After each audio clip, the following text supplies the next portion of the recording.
Hey, this is Francesca from Niveau Partners. If you want to learn how to use your small axe to build an empire, you should be listening to the Small Axe Podcast with my good friend Nico. Hey, guys, this is your boy Nico, your host of the Small Axe Podcast. Hey, this show is dedicated to helping you become the best multifamily real estate investor that you can be. Now, whether you want to be an active or a passive investor, this show will give you all the resources you need to help sharpen your axe and build your own personal empire. So you know what? Sit back and relax and enjoy this show. And hey, if you find value in it, I would love for you to subscribe, leave a 5-star rating, and write a review. I love you guys.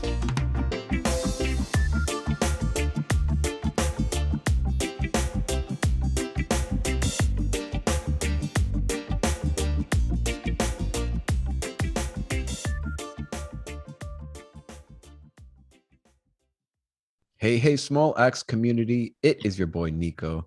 Today, I'm hanging out with a good friend of mine who has not been on this show yet, and I feel crazy that this hasn't happened yet. Francesca Apostolou. Francesca, welcome to the show. Oh, hey, Nico. Thanks for having me. Yes, I am so excited to talk to you because we kind of started our journey at a similar time, went different kind of paths, more or less, and you've been so successful, and I'm just really happy to kind of get you on and have you share your story with our listeners. So maybe you could take a minute or two to kind of share a little bit about yourself and your journey and how you got to where you are today. Yeah, I'd love to do that. So my name is Francesca. I'm from Westchester County, New York. I am a mother of 2 beautiful children. I'm a wife, and I'm also an educator for 24 years. And the way I got into real estate was a couple of reasons. One of them was that, as an educator, I had that mentality that I need to retire when I'm 55 with a pension, put some money in my 403B, and then, maybe I'll get some Social Security when I'm at that age. So I realized back in 2008 that I wasn't sure if that was going to work for me because I saw my 403B decline. And I realized right then and there that I was not good with the roller coaster of the stock market.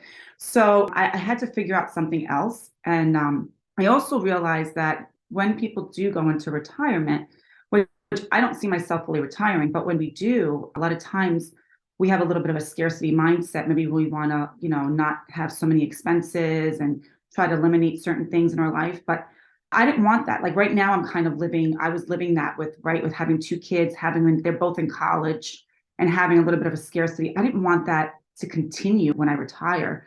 So in order to have those golden years, how was I going to do that and combat inflation as well? Because we could see what's happening around us. It's very difficult to afford things. So what was I going to do? So that's when I started to dive more into real estate. We had a property of our own, which was an accidental property in Florida because we became accidental landlords.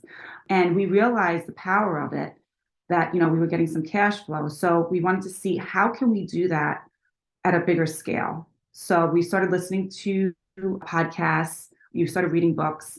But after doing all that, it was just okay, I have so many pieces, but how do I put it together? So that's where we decided to join a group of amazing people, Jake and Gino, and learn from mentors and coaches and see what they were doing. And from there, we were able to get a network and meet our partners. And today we are we started out as limited partners, but we're also general partners on a few deals where we've incorporated our friends and family to invest alongside us. And we also have some joint venture partnerships right now. So yeah, it's a little bit about me.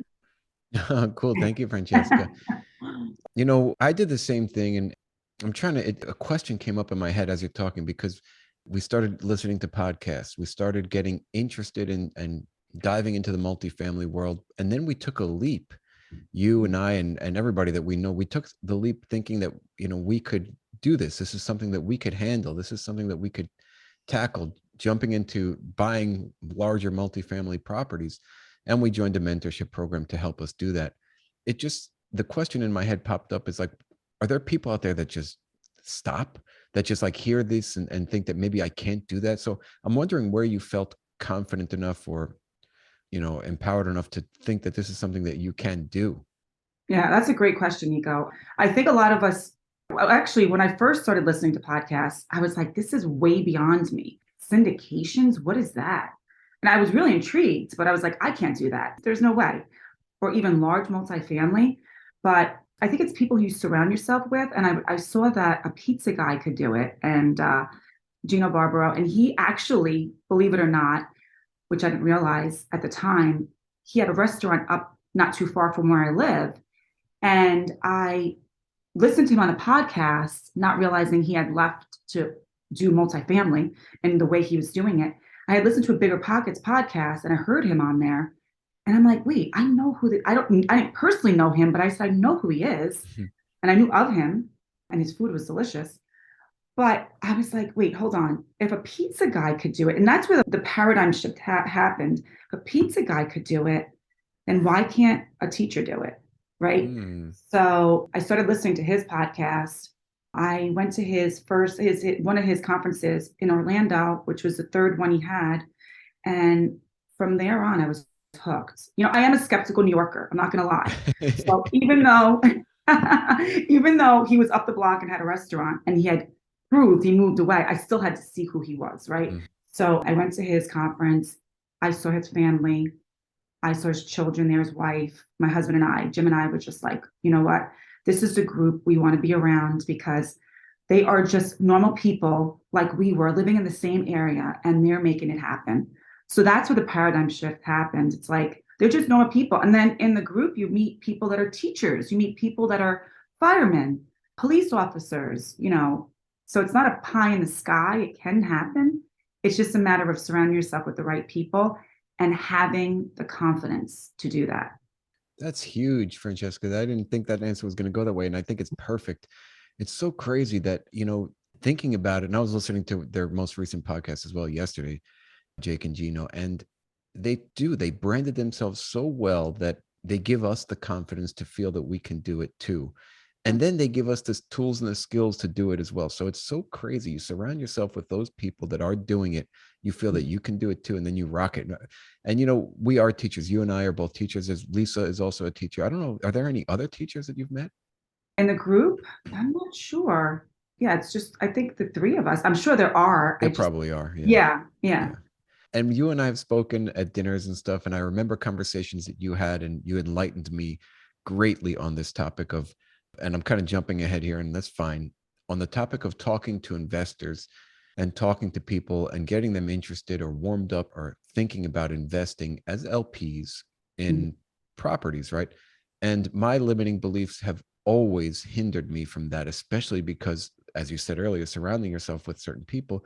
I work with teachers, and honestly, I just never felt comfortable talking to teachers about it. I don't even know how to breach the subject of investing with them, especially me being living paycheck to paycheck. I just assume that everybody else is living paycheck to paycheck as a teacher as well. Yeah, no, I think, well, you know what it is? I come from the place where I know what I feel like as a teacher, and I know what it feels like to maybe save some money, but not know what to do with it. And so that's where, I was telling the people around me, this is what I'm doing, and this is what's working for me. And they saw it firsthand too. So it was just a matter of educating them on that. I think, as teachers, we have a teaching heart, and it's about educating them about different ways. And, quite a few of them are open to it and they love it. So, and I'm really happy that they actually had a growth mindset and wanted to learn something new. And they're enjoying what, their dividend checks they're getting, monthly. So, Yeah. yeah. So how does that conversation begin? I think it begins with, showing them what you're doing and how it's working for you. It kind of happened organically. It didn't happen like right away. It's like just educating them on it. Like, let's hop on a Zoom call. Let me just show you what I'm doing.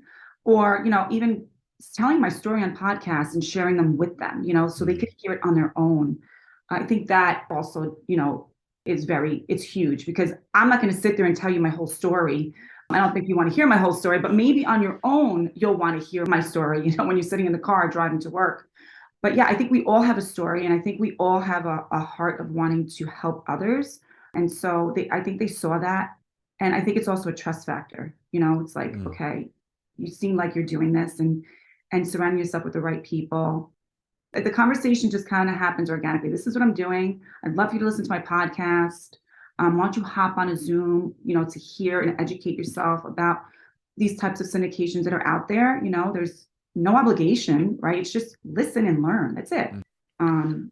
Yeah. So I feel like there is that skeptical mind out there that still feels and has maybe been taken advantage of in the past that might feel that this is some sort of Ponzi scheme. What are they doing? And that I feel like that has come up a lot, even with people that are close to me. They just don't know enough and don't trust enough. And then they just don't really want to get educated. But then there are some that that learn about it quickly and believe in it right away, and they want to invest right away and want to get going. I wish I had the capability of, I guess, converting more people. You do, Nico. I do. Thank you, You Francesca. do. You do. I think it's just showing a proof of concept, right? And it's whether they want to too. I think that there's got to be a pain point in people's lives. I know that for myself, certain investments weren't working for me, right? And I wanted something to work for me now and something that was going to give me tax benefits. So this is what I was getting. I wasn't getting that before. I was actually kicking tax deferment down the road for when I retire. But I wasn't getting any benefits now. So it's about showing that too. It's like you can create more income for yourself now passively and also have tax benefits that go along with it now, not waiting later. And I think that was the epiphany for me. And I wanted to share that with others. Yeah. So, yeah. Yeah, I mean, so it's so powerful. It's hard for people to see, and it sometimes takes time for them to see. For example, one of our larger investors in this current deal, we're making distributions. He's getting $1,500 a month in distributions, right? And that's Yeah. just the distribution part of it. Now, what happens next is when we refi, he's going to get money back on a refi. What happens when we sell? He's going Yeah. to get money back. So when you look at an average annualized return, I mean, these investments are solid. And I Yeah. think as you were talking, it kind of made me feel of what's the first thing that people need to believe in or trust in is that investing is important and necessary for us, right? Because you mentioned investing in general.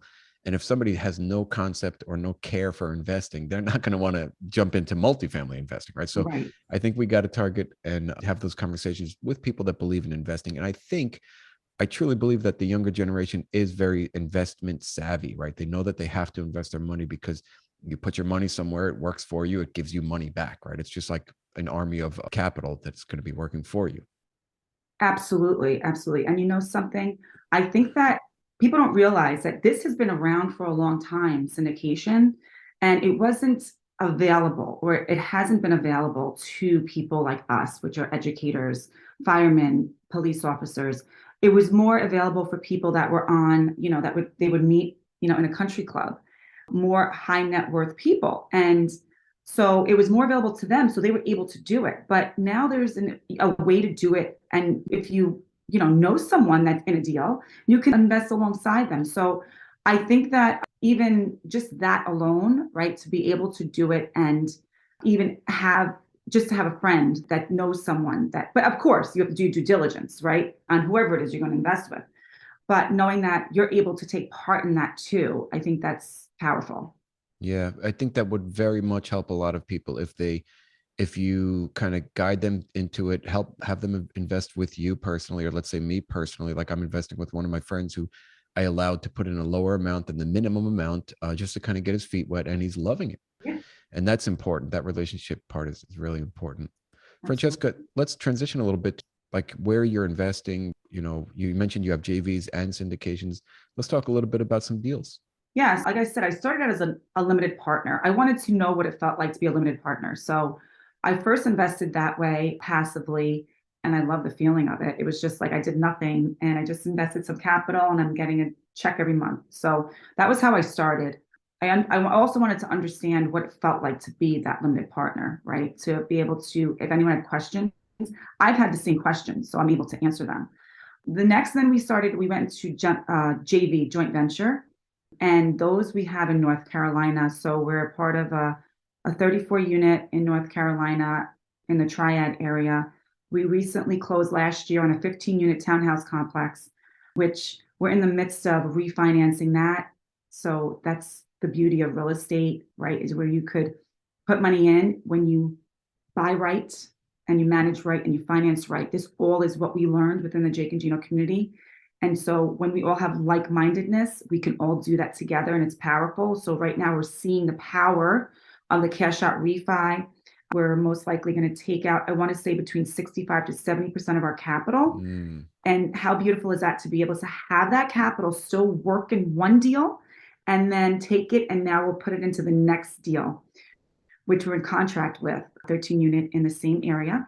So we're able to now cash out refi, put it there, get paid in this one deal, and also and have barely anything in it, and then get paid in this one. And we were also able to cash out refi, which I forgot, last year on our 34 unit, and we got a little bit more than 50% of our money back. So, it's just like that snowball effect that starts to happen. It doesn't happen overnight. This isn't a get rich quick type of thing. This is a slow and steady wins the race type of deal. And I'm good with that. So I'm seeing how the velocity of money can work in your favor. And we also have raised some capital for Sharp Line Equity, who we also have limited partners with, and a 108 unit in Kansas City and a 72 unit in Missouri, Gladstone, Missouri. So our friends and family are enjoying the benefits of that. And yeah, so we're just on our way to close our 13 unit in North Carolina that we're waiting on. And yeah, and hopefully we'll get some more soon. Oh man, that's awesome. And Yeah. for the listeners out there, so when you do a cash out refi, you are not liable for capital gains tax on that. So that's awesome. Yep. And you don't 90% of the time or most of the time, you're not going to reduce your equity ownership. So you still have the same ownership, right? If you owned 10% of that apartment building and you do a cash out refi, you're still going to own 10% of that apartment building when you sell it, which is huge in value. So, and then like you're saying, you're taking that capital, you got 50% or more back. And let's say you put in 100K, now you have 50K to put in another deal. And that's just going to keep compounding and growing. It's like, what does Bill Ham say? He get it on the conveyor belt, and then you'll see in 5 years or so where you're starting to reinvest that capital. Yep. It's just that's where things start really happening and working for us. And Yeah.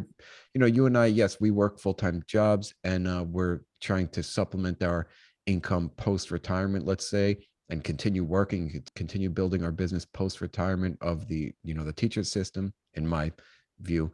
And it's just, this is the way that we're going to do it. We're not relying on any economic downturn or economic conditions to keep us afloat after retirement. We're not worried about the market crashing, right? Or the emotional instability of the stock market. And we have control. That's what I like as well, because we're direct owners of these buildings. So Absolutely. cool. All right. So the triad area, is that what you said for the The Carolinas? Triad, yes. That's like the Greensboro, Raleigh, all in between there. It's an amazing area in North Carolina. Yeah. Awesome. And now this 13 unit, how did you find this new one? Interesting. I haven't found any of the properties. These are all through network, through our community in Jake and Gino. We, had looked together in other states and it didn't work out. So when they came across the ones in North Carolina, our partners asked, do you guys want to be a part of this? And so I haven't found any of them. So we're in for the ride. So Well, so that's the beauty of partnerships, right? So I focus now, and I originally was trying to do everything, and that slowed me down. yeah, And it didn't work. And once I delineated my roles and my partner's roles, and we separated, divide and conquer, right? That's how we really achieve the best. So right now, as we speak, I am back on acquisition mode, really hunting deals, while my two partners are essentially asset managing our current property. And yeah, it's been so much more efficient this way. And this is what I enjoy most. And that's what they enjoy most. And this is where we're most effective. So that's awesome. absolutely. Yeah. What is a 13 unit like? Is it you mentioned there was a condo in the other property? There were condos, and this is not condos, or? The 34 unit are condos, right? It's a fractured condominium, but we own 34 of them. So we have control of the HOA. The 15 unit are all townhouses. And this next 13 unit are townhomes, and they're also garden apartments, but they're like, I want to say 1,100 square feet. Some are 800 square feet. And they're $600 a month. So so there's a huge upturn. So yeah, it's going to be a great one to create equity in for sure. Awesome. So I remember you were also looking in Alabama. Were you looking in Alabama or something? We were looking in Huntsville, Alabama. That was so that we kind of switched gears, and our partners found stuff in North Carolina, and so it works because it's a lot closer for us to fly to North Carolina. Yeah. So Are Fernando and Anna partners with you or no? yes, Oh, yes, cool. Are they doing the 13 unit with you too? yes. Awesome. I just Hmm. spoke with them. They were just taking like an RV trip. They went out to like Joshua Tree all the way out west. And then I just had a conversation with them just to catch up. And they're down in Florida now. So they were looking at some stuff and really, really great people. We Really will do great. a deal with them at some point. Yes. So you mentioned the rents are around 600. What can they be at this 13 unit? I mean, our neighboring property is getting 1250. Yeah. I mean, 1,100 square feet, it makes very much sense. I mean, 1,250, absolutely. Can people afford 1,250? Oh, yes, especially in Yes, town. I mean, these are yes. townhomes. This was a Like, tired landlord, so yes. that's awesome. Did Abby find the property, Abby Sheck? That's a good question. Either him or Fernando. I'm not sure. One of the two did. Yeah, Okay, cool. yeah. And what is your favorite role in these partnerships? I love networking. I love to speak with people. I'm actually cold calling. I don't mind cold calling, believe it or not. So I love networking. Yeah. I understand underwriting. It's just not my forte. I think it's very important to understand that, but I'm a networker for sure. Cool. And what about Jim? I know we didn't even talk about Jim. So your husband Jim is also alongside of you doing these deals with you. What does he like doing? Him too. I mean, he loves the construction part of it, but we're not there, so it's hard to do that. But he's a networker too. He loves to network as well, so he's up alongside me with that. So, yeah, the Yeah. two of us, yeah, are definitely the networkers. Yosef and I put on a meetup this past week and we did pure networking. We didn't even talk about real estate. And the power of networking is sometimes left to the wayside in these deals because if you're not talking to people, if you're not connecting with them on a deeper level, they're not going to ask you to partner, right? They're not going to share deals with you. You're not going to learn about these opportunities. So, networking is probably the first and foremost, most important thing to be doing as investors. You have to constantly be out there. You can't just sit in a room alone, doing your underwriting. Where's that going to go? Right, exactly. I mean, look, some of us are introverts, and that's what we are good at. So it's important to find those other ones that are extroverts that will do the networking. So I think that's where the team comes in, right? So I think we can fall into everything. But yes, but if you're the underwriter and you don't know anyone because you don't want to get out there, then that's not going to hurt. That's not going to help you. So Right, right. Yeah, yeah, you got to know at least one person to get the deal, and then they can put the team together and you could stay underwriting, but you got to do some sort of networking. you're right. 100%. Yes. Cool. All right, Francesca, let's transition to our final question, and then we're going to get the listeners some form of contacting you. So let's imagine it was 100 years from now. You have great grandchildren. They are in the Carolinas or Florida hanging out, and they want to write a book about you and your life. What would you want them to title this book?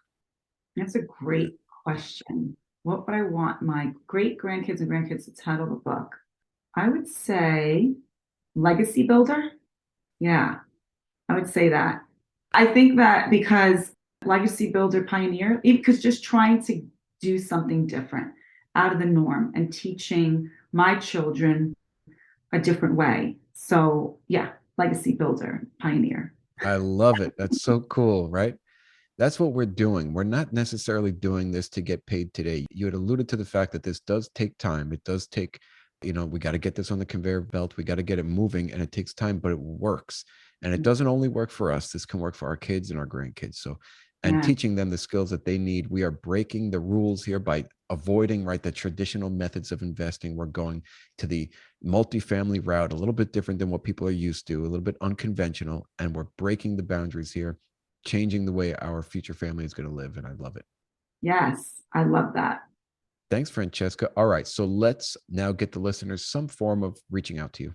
Yeah, so I am on Instagram at Francesca Apostolou, LinkedIn at Francesca Apostolou, and also you can email me, Francesca at Niveau, Niveau partners.com. Awesome. Well, Francesca, I am excited that we got to talk today. It's always an honor and a pleasure hanging out with you and talking to you. And it is even more of an honor to be able to share our conversation with the world. So I truly appreciate you coming on today. Thank you for having me, Nico. Hey, Small Axe community. I would like to say thank you for listening to another episode of this podcast where we show you how to use your small axe to build a lasting empire. Now, if you like what you heard, it would mean the world to me if you could leave me a 5-star rating and write a written review. Hey, let's take it one step further and share this podcast with someone that you feel could benefit from it. And until the next episode, keep sharpening those axes.